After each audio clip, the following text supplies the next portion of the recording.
Howdy everybody, it's CowTipper Vern again. Okay, today I'm going to talk about something that I've kind of avoided talking about. It's a topic I don't really like. And maybe the reason is I don't like it will be obvious as we go. But I'm going to do it now, and I'll explain why I'm doing it toward the beginning of this episode. Today I'm going to talk about 2x2s and whether or not they're a cult. If you're offended by the idea that the 2x2s might be a cult, or you're bothered by that word, there's a couple reminders I want to put up front on this episode. Number one, you're listening to this on purpose. So if you keep listening, you're going to hear stuff, and maybe you won't like it. That's up to you. And number two, I don't care. You don't have to listen. You don't have to listen to anything I do. You don't have to like any of it. But you are listening on purpose. So if you enjoy this kind of thing, carry on. And if you don't, go click on something else. There are lots of fun videos on YouTube. The reason I want to talk about the cult thing, the C word, as it were, well, there's a couple reasons. Number one, we get asked about it all the time. Every time I go on any sort of media, the word gets thrown around, and I've always felt kind of uncomfortable with it, which is why I'm going to start talking about it today and explain why I feel uncomfortable with it. But it comes up so often that I feel like I have to sort of have a stance on it, I guess. It's an evolving stance, so I may do another episode later that changes how I view things, but today I'm going to explain how I feel about it now. Anytime we go anywhere to do any sort of media, we get asked two things. Number one, how is this so secretive? Where's all the money? The first question is always the money thing. And the second question usually is something along the lines of, do you think it's a cult? And I think the word cult is an exciting word to say, and people like to include it in stories and headlines of things. So if they can get somebody to say it, that's going to get clicks. So I get it. People got to sell stuff. And along that line, the other reason I'm talking about it today is because we recently went on a podcast, and over the course of 2 episodes and about 5.5, 6 hours of audio, we talked about our experiences and upbringing and everything from being born and raised to the current CSA scandal and our part in it and our impressions of it. And both episodes referred to the 2x2s as a cult. And we didn't choose that. And personally, I probably wouldn't have done that myself. I don't think I would have chosen that term for this. But like I mentioned a second ago, big words get clicks. Exciting words get clicks. And clicks drive ad revenue, etc., etc. So I don't blame them really for doing it. I don't think I would have done it. And I think I'm going to explain why I wouldn't have. But also, spoiler alert, I don't think the 2x2s deserve better right now. Had we wanted to, we probably could have contacted the podcast host and asked them to not use the word cult. But we didn't. We didn't contact them because of that reason. We just didn't feel like they deserved better. We don't believe like the Friends and Workers have acted any better than the worst cult the last couple of years. So while it was disconcerting to see a picture of myself and my family next to the word 2x2 cult or whatever, I cringed at first, but then I just let it go because it's like, you know what? That's where we are right now. That's the world's impression of the 2x2s. Is that impression accurate? Does it make sense to call them that? Or are they just a religion? What's the difference? I'm going to talk about all that today. So when we're talking about cults, I think it makes sense to try to define the term because you can get that part out of the way early because it's too hard to define, in my opinion. Cult is such a nebulous term. I often think of that line in 30 Rock where Dr. Spaceman refers to something as, it is whatever we want it to be. I think about that all the time. Cult is just kind of whatever we want it to be. Cult sells, the word sells, it's scandalous. If you say I'll go to church, nobody cares. If you say I'm from a cult, they perk up and want to talk about it. I'm going to talk later about why that's a problematic way of looking at both of the words, but at the end of the day, cult just sells. People like to talk about the 2x2s as a cult after they leave because it adds power to their experience and helps them identify with the fact that it's not just a thing they stop doing. It's not just a church they stopped going to. It's not like they just left home. It's that they escaped an experience. So cult is a pretty powerful term. The term cult is so emotionally charged that I've avoided using it so far. At least publicly. I use it in private, but I don't say it publicly very much because I want to be careful with how I use the word, because I think it has a certain impact. I'll go into that more. But even cult experts don't use cult a lot. Even cult experts like to use terms like high demand religion, high control group, alongside terms like cult, and all those things have a different way of addressing and illuminating the ideas that they're trying to get across. Right at the outset, I'll say that there's a couple really useful sets of criteria for what a high demand religion even is. If you're in the 2x2s currently and you wonder how normal your belief system is, first of all, I'd like to tell you that it's not. It's not very normal. But if you need help with that, there are a couple resources. Dr. Stephen Hassan has what he calls the BITE model, BITE. He says high control groups, such as cults, control the acronym BITE. They control members' behaviors, members' access to information, members' thoughts, and members' emotions. They manipulate and control those four things, and when they've done those things, so when they do those four things, Dr. Hassan calls them a cult or a high demand religion, high control group. I've actually done videos on each one of those points. I did that early on because I was kind of working out this idea a long time ago. If you go back in my channel, you'll see 4 videos next to each other called Redefinition. Reclaiming behavior, reclaiming information, reclaiming thoughts, and reclaiming emotions. And I did them in reverse order because that's how they made sense to me at the time. And that was my take on whether the 2x2s fit the BITE model. And spoiler alert, they do. I talk about it in a lot more detail, so I'm not going to go into detail anymore about it. We've interviewed Dr. Stephen Hassan, and I'm going to talk a little bit later about what he said about our group. Another studier of cults is Dr. Janja Lalich. I hope I'm saying that right. We interviewed her as well, and she also has a model, and I'll put both of the models for deciding whether something is a high control group in the comments for this in the show notes. I'll put them down below somewhere and you can look for them. She also had thoughts about the 2x2s, and I'll talk about those a little later as well. So if you're looking for objective criteria, or at least a few people's ideas of objective criteria to some academics, and by the way, people who've been in cults themselves, so they have some experience, check out those 2 models. For my own opinion, I think those models are really good, and I like them. I think they're useful. I like to pull them out and use them for examples. And I think everybody, no matter what kind of group you're in, anything from a religious organization to a school club to your family to your political party, I think everyone should pull those models out every once in a while and assess where they are. Are they in a healthy place? The criteria in those 2 models are broad enough that I think they're very useful. And most importantly, they're very useful for religions, especially high control religions. And again, if you don't know if your religion has the correct amount of control to be called a high control group, check those models. I've always shied away from the term cult, though, because it's such an emotionally charged term. I always felt uncomfortable with the idea that I was in one.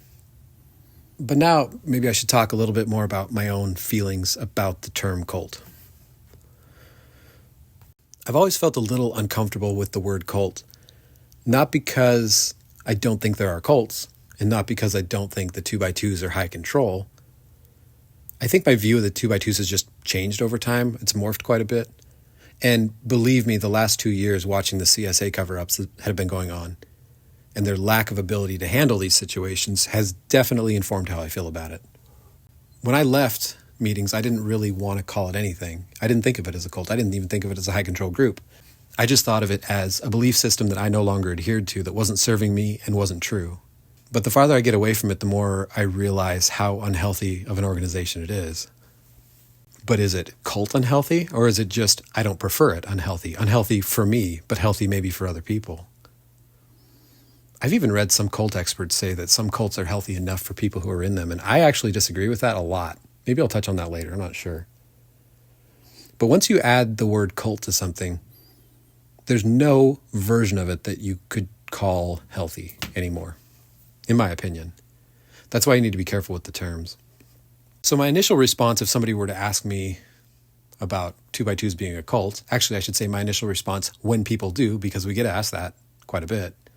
My initial response is like, what? No, a cult. I mean, if you Google cult, it says something about having a leader, having a, what's the term they use? Having a charismatic leader. And of course, you think about all the cults you see documentaries about, like Waco, the Branch Davidians, or Heaven's Gate, or Gloria Vale, or you name it. But when you get into the deconstruction community, you find a lot of people using cult to describe fairly normal churches, or at least normal by my previous estimation, my previous understanding. You start hearing even people who've left the LDS faith as calling it a cult. I think that's a little strange, but I understand it. I understand the need to say that. I'll get back to that in a second.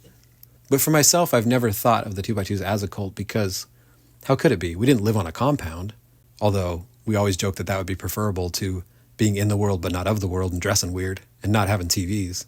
If we lived on a compound, at least we'd have each other, right? At least we'd have support. The way it's designed now, you don't even have support from people in the group. If you don't show up at meeting, you don't even have the approval of people that you should have approval from unconditionally because you're part of them. Is that better or worse than a cult? I'm not sure. We also don't have a charismatic leader, right? Right? Do we? Well, they deny William Irvine's their founder. So that's a weird culty activity right there, to deny your own history. But let's just say they really don't believe that. Do they have a leader now? Cult experts will tell you that if your charismatic leader dies, his influence can live on. Well, the living witness doctrine lives on. Whether they acknowledge it or not, they still teach it. They still believe it wholeheartedly. The influence of William Irvine and the people who helped him out at the beginning, all those brothers with mustaches and bicycles, the influence of those guys lives on today. They're referenced a lot. They're revered by a lot of people. People travel to the graves of some of the original workers. Everyone on the West Coast knows where Jack Carroll is buried. It's next to a convention grounds that is not a convent. I always laugh at the term charismatic leader because we have workers who can tell us what to do at any time and will do it. If they tell people not to talk to their own children, they'll do it. If they tell someone they can no longer be part of the group and have to sit quietly in meeting and no longer take part in the meeting and therefore be at risk of eternal judgment, they can do that and the people will do it. The workers, especially the overseers, have covered up crime for years and years and years, all types of crimes, in the name of keeping the way, the truth, healthy, protecting the system. So my comeback when people say we don't have a charismatic leader is, well, you have leaders. Just because they have no charisma doesn't mean they're not charismatic leaders. Sure, not many of them have charisma, but that's the point. It looks humble to ramble and not have any personality. And let's be honest, their life sucks the life out of them anyway. It's not a good life for people. Very, very few of them thrive in their place. A lot of older brother workers used to have a lot of charisma. They used to be really interesting to listen to. They're not anymore. And I don't know if that's better or worse. But when I was younger, I remember looking forward to certain workers because they gave really wild sermons that were exciting and funny and maybe a little scary sometimes because they said mean things. But they were interesting. And people would follow them all over. People would travel to conventions to listen to them speak. After meetings, people would get together and share notes just on the things that those ones said to make sure they didn't miss anything. They wanted to make sure they hadn't missed any gems. That's a charismatic leader. I mentioned they don't really talk like that anymore. There might be a reason for that. It might drive people away. We liked it as kids because it was interesting and gave us something to pay attention to instead of staring at the floor and chewing on candy while we heard about the sower in the seed again. But I don't know how well it went over with all adults. And today as an adult, looking back, a lot of those things they said just don't hold up. We've read a bunch of old letters from some of the original workers in North America, and I'm continuously surprised at how strange those letters come across. Not a lot of gospel, not a lot of Bible, but a lot of telling people what to do, a lot of talking about the way, how to do things, what you should do, how you should follow, your attitude you should have, how you should welcome them into their homes. I'm going to talk more and more about that on this podcast, not on this particular episode, but some of those old writings that we're seeing now that people are sending us don't hold up at all. They sound like wild rantings compared to what you hear in meetings today. If you didn't tell me that these workers were workers and just read me one of these letters, I might think they're a cult leader. I might think you pulled this letter off of some Netflix documentary about cults. So my initial feeling of, no, we don't have a charismatic leader, so we're not a cult, kind of has melted away over time. Not going to lie. There are other reasons why I've shied away from using the term, even as my feeling toward the 2x2s has gotten a little darker. Even as my opinion of them has gone down quite a bit, I still haven't used the term cult a whole lot for a few different reasons. Number one, it's just not that useful because anybody saying the term cult isn't in one. No one ever joins a cult, ever. That doesn't happen. No one says, I'm going to go join a cult today, at least not unironically. Nobody's ever joined one, and no one thinks they're in one. So, by definition, when you're talking about a cult, the people you're talking to aren't in it and can't benefit from your conversation. And if they overhear it, they'll leave. That's why I put that warning up front on this episode, because I know actually a lot of 2x2s listen to this. Hi, guys. Sometimes I get feedback from people who are inside saying that they appreciated certain parts of these episodes. And so I know that even talking about cults and using the term might scare them away. So sorry about that, guys. If you're still listening, good for you. Cult is supposed to be a descriptive word, but it seems like it's more of a pejorative because of this. It's pretty rare that somebody says that something is a cult or tells someone they're in a cult in a real caring way. It's usually to dismiss the belief system or dismiss the person, and I'm very aware of that, so I don't use it for that reason. Cult usually just means your belief system is worse than mine. That's usually how people use it. Calling something a cult oftentimes seems to take personhood away from the members and diminish them as people and diminish them as agents. And I don't want to do that because I don't think it's helpful. All of this being said, I don't think the 2x2s are better. I think that the way they've reacted to the CSA scandal the last couple of years has really shown just how bad their culture is. I don't know if cult is short for culture, I'm not going to look it up, but the 2x2s have a bad culture, a damaging, abusive culture. So on the other hand, it's actually pretty easy to call them a cult. When you see how damaging the organization is and how damaging the culture is and how unaccountable it is, it's pretty easy to use the word. So the farther I get away from the 2x2s, the less bothered I am by the term, for some of the reasons already stated. They fit the BITE model. They fit Dr. Lalich's model. They have leaders that may not be charismatic, but they're terrible people sometimes. Not all, but a lot of the time. And they're not accountable when that happens. The leaders are held up in a higher reverence than anybody should hold anybody. They're worshipped, really. And I don't use that term lightly. Worshipped, if we're going to break down the term cult, we should also break down the term worship. People in meetings worship the workers, worship them. They hold them in such high esteem. I think it's uncomfortable. It's uncomfortable. It's irresponsible. It's just very silly. That's a cult mentality right there. Everybody inside the walls is okay. Everybody outside the walls is not okay. There's truth and there's worldly people. Even terms like that. I've talked ad nauseum about terms, and I'll probably keep talking about them because I think that cultiness comes through language a lot of times. Abuse comes through language. Holding workers or elders or anybody, holding any professing person up with reverence and failing to hold them accountable because of who they are and because of their stated beliefs is a culty thing to do. And it's irresponsible. And I understand why. I understand that we all want to be on the right team. We all team up. But 2x2s do a lot of culty things, though. While I'm not going to define the term cult anymore, there are things that 2x2s do that are very strange. And so the question then turns to, well, are they actually worse than other groups? Are they actually? Cult tends to not be an absolute term. It seems to be a relative term. The reason I say this is because I know people who are in what I would consider to be cults equal to the 2x2s, looking at other groups, saying that those ones over there are the cult. So that's what I'm going to talk about next. So often people draw arbitrary lines around their belief system and say that anybody who's slightly different than them is in a cult. Sometimes people who are professing leave the 2x2s, go to another religion, and talk about the fact that they used to be in a cult. I'm not going to call all religion a cult, of course. I wouldn't do that. But I would call some of them a cult. Some of them are just as awful, just as self-reverential, just as us versus them, just as vile in their teachings, and just as exclusive as the 2x2s. But because the people left the 2x2s and think they have a new gospel now, they think they're not in a cult anymore. That's fine. They can define cult however they want.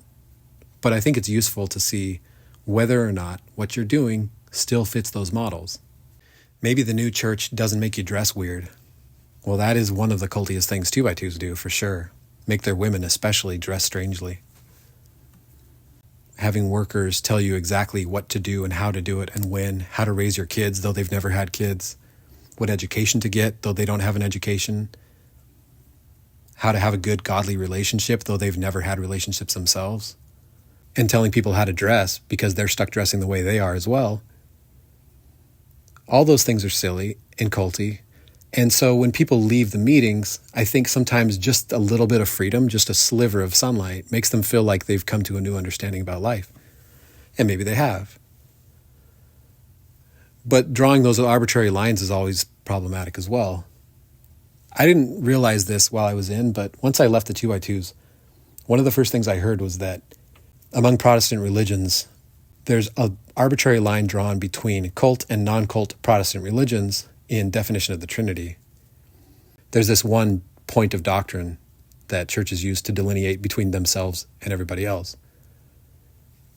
And I think that's a little bit silly because it's, well, that's just my opinion. I guess I'm showing my hand there quite a bit, but okay, I'll show my hand. I think that saying somebody else is in a cult because they have a different understanding of a couple of Bible verses is a bit immature and silly, and it's an excuse to not think about what you're doing and not be honest with yourself. That's what I think. Sorry, if you are listening to this and you're offended by that, I'm sorry.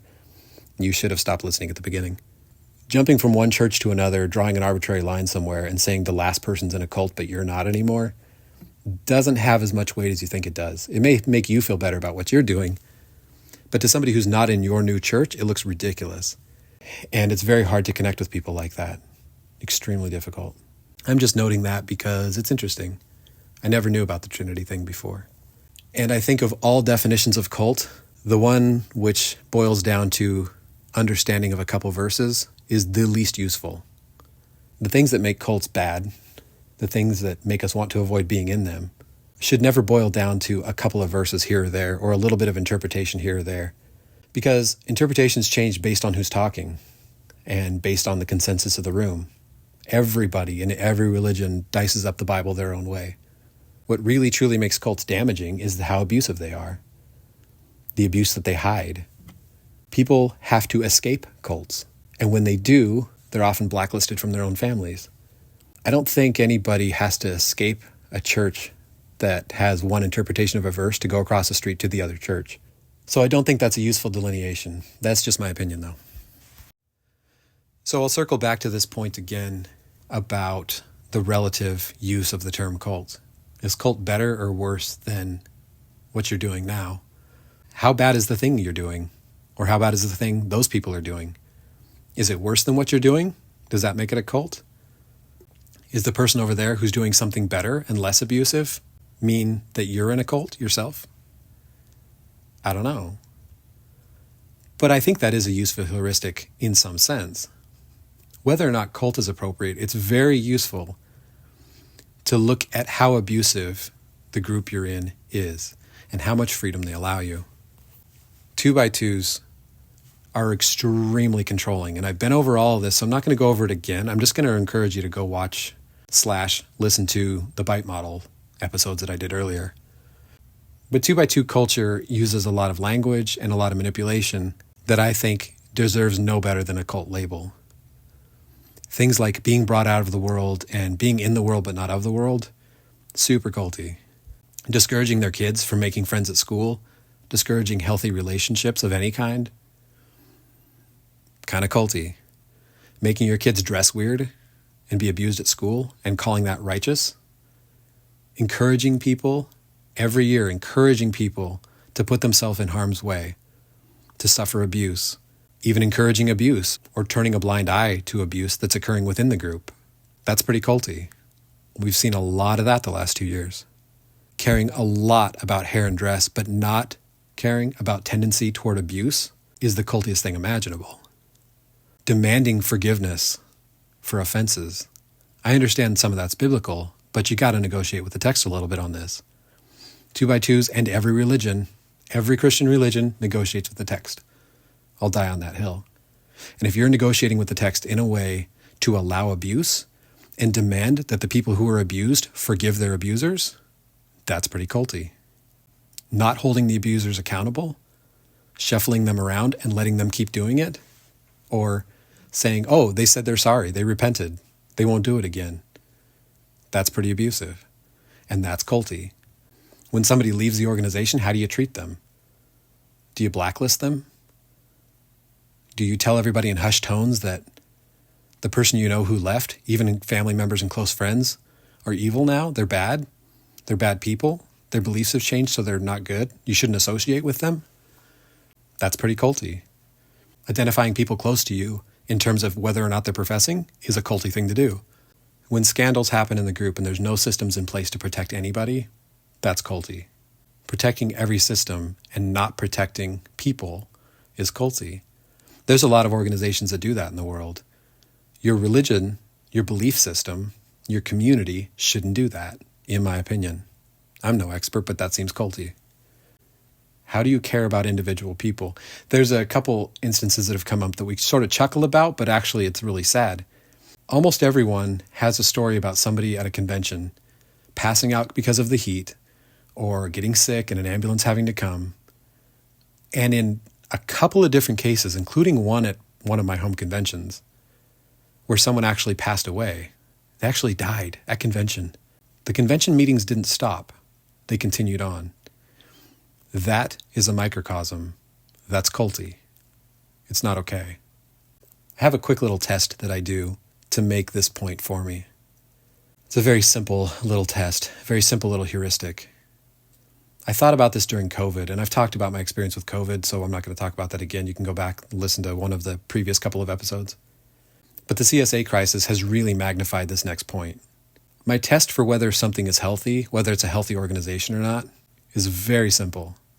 Say you have some controversy, say you have a scandal, say you have even a question, and you're not sure how to handle it, and you want to test how healthy your group is to try to solve this problem. My test is, go ask a random person on the street how they would handle it. If they have a better answer, you're in an unhealthy organization. To me, that proved true during COVID, and it's really, really proving true during the SA crisis. The SA/CSA crisis that's going on in the 2x2s right now is a nightmare. It's significantly worse. If you're looking for better or worse, as far as culture goes, it's significantly worse than any other religious scandal I've ever heard. And I was recently sitting across the table from some 2x2s who looked at me blankly and asked, well, what do I think they should do? Well, if you don't know, walk out on the street, grab a random person, describe the situation. If they have a more coherent, thoughtful, empathetic, not to say legal, response, if they have a healthier response than the responses you're seeing in your own organization, maybe you're in a cult. I've never told anybody to leave meetings.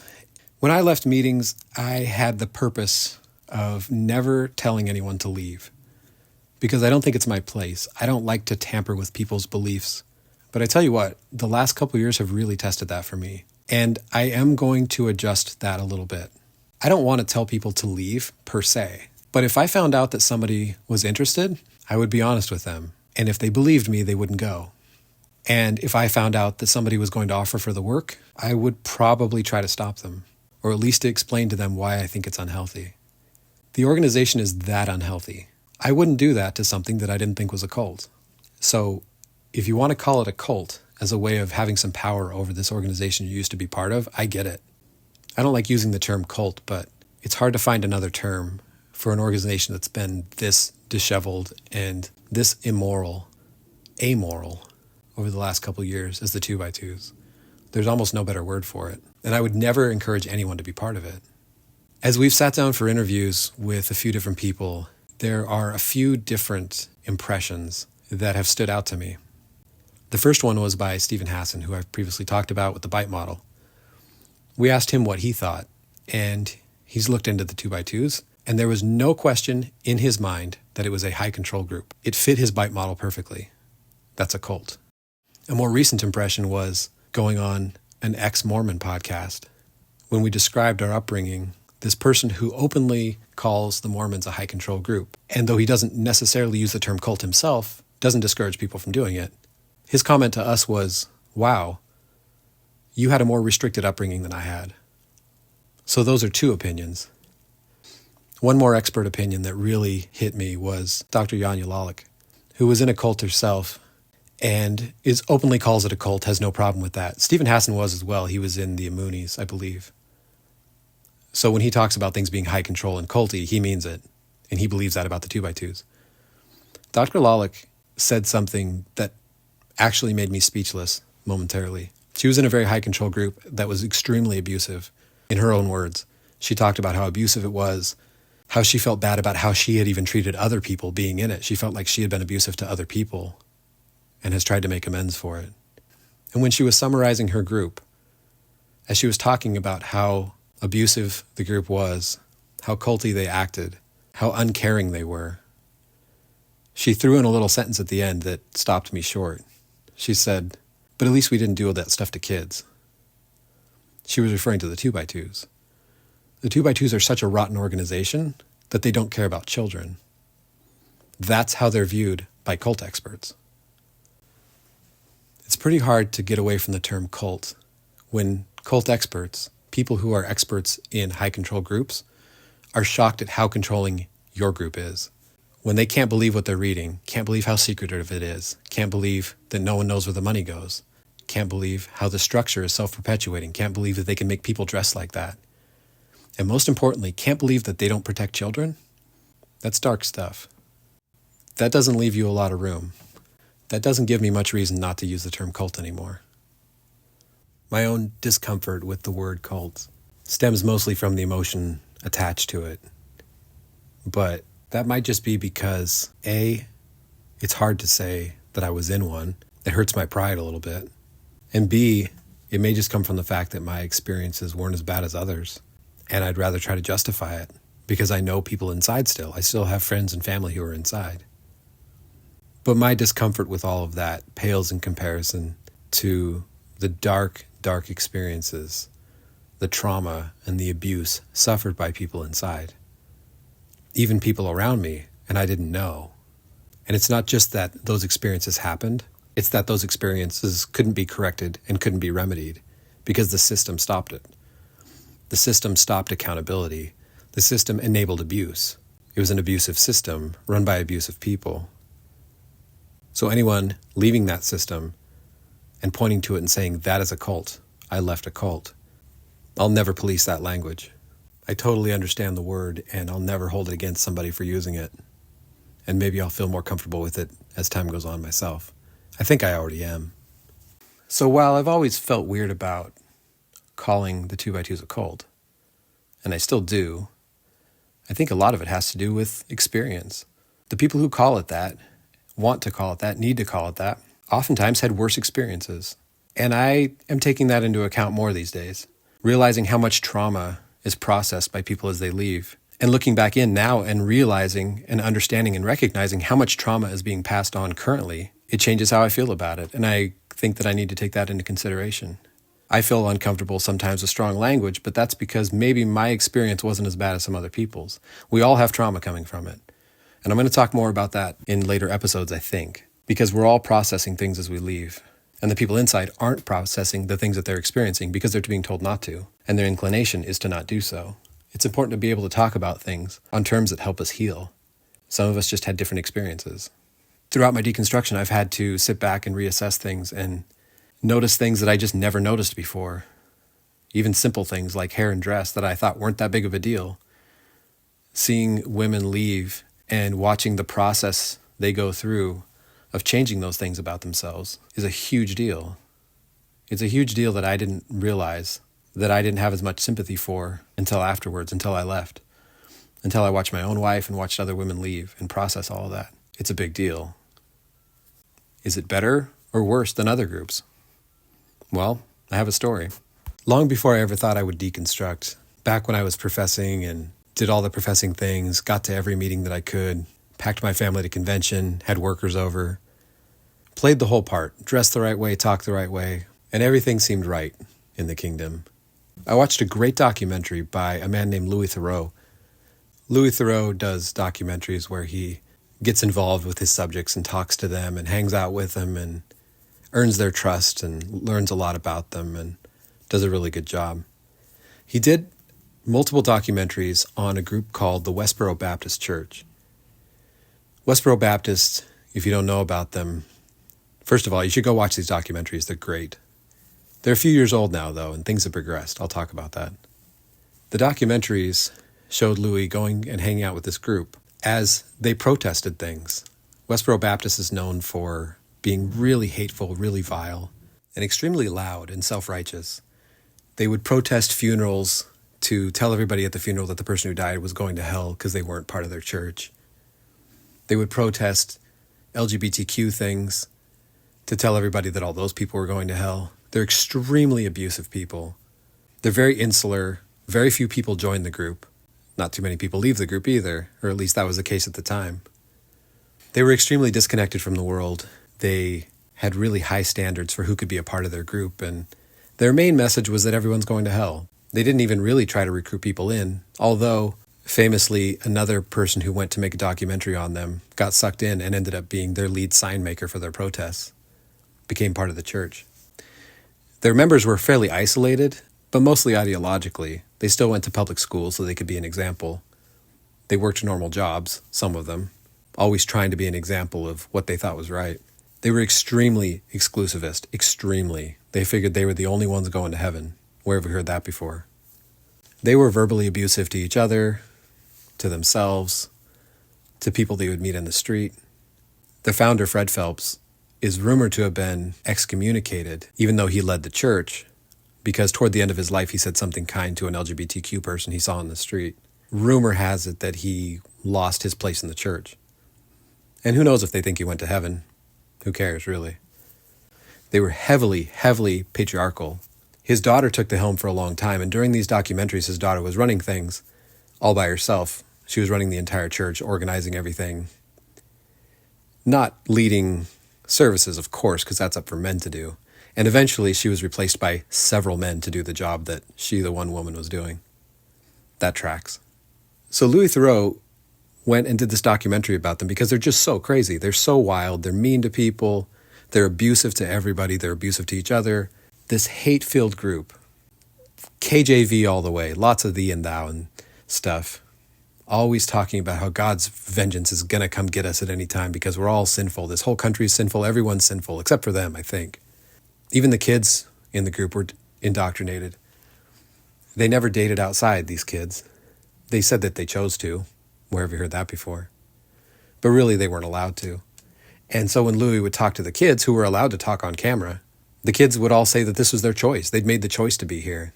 They wanted to grow up this way. They wanted to be apart from the world. These kids would quote scripture. They knew scripture really well. And they would angrily quote scripture at Louis to tell him that he was probably going to hell too. He could hang out, he could talk to them, but things aren't looking good for him either. Theroux was fascinated by these people and did multiple documentaries on them. I was fascinated by this group. This is clearly a cult. Hardly anyone goes in, hardly anyone goes out.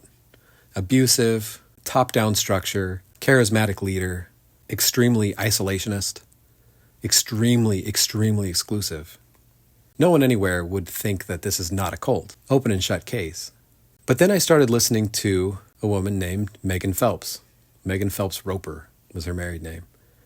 She was the granddaughter of the founder of the church and daughter of the woman who led the church for a while. And she left. She left the church. She has a really, really interesting story of de-radicalizing, deconstructing, and realizing that she was on a really terrible path, and realizing that's just not what she wanted for herself or potential family. She left the group and, of course, was excommunicated, of course. Her own family doesn't talk to her anymore because she's outside the fold now. She's worldly. She had several interviews that went hours long, and I listened to each one of them multiple times because I couldn't help thinking something. There's a lot of similarities here.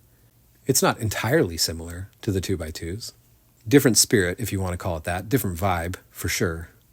But exclusivist doctrine, inside versus outside exclusivity, top-down male structure, anti-LGBTQ, mean-spirited toward anybody that doesn't believe. And when family leaves, you're a jerk to them. You don't talk to them anymore sometimes. Yeah, things are different with this church than the 2x2s, but there's a lot of similarities too, and I was fascinated by that. It was a little uncomfortable, and yet I couldn't stop listening. Mind you, I was professing at the time, and I had no intention of leaving the 2x2s, even for years after watching these videos.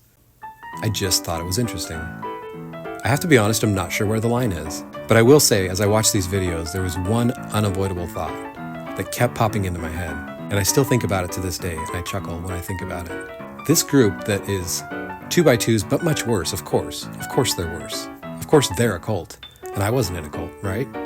How could I say I was in a cult? I would never say that. At least at the time I wouldn't have said that, of course, because I was in, and I liked it. And this, over here, this is a cult. Right? But at least their women could wear pants.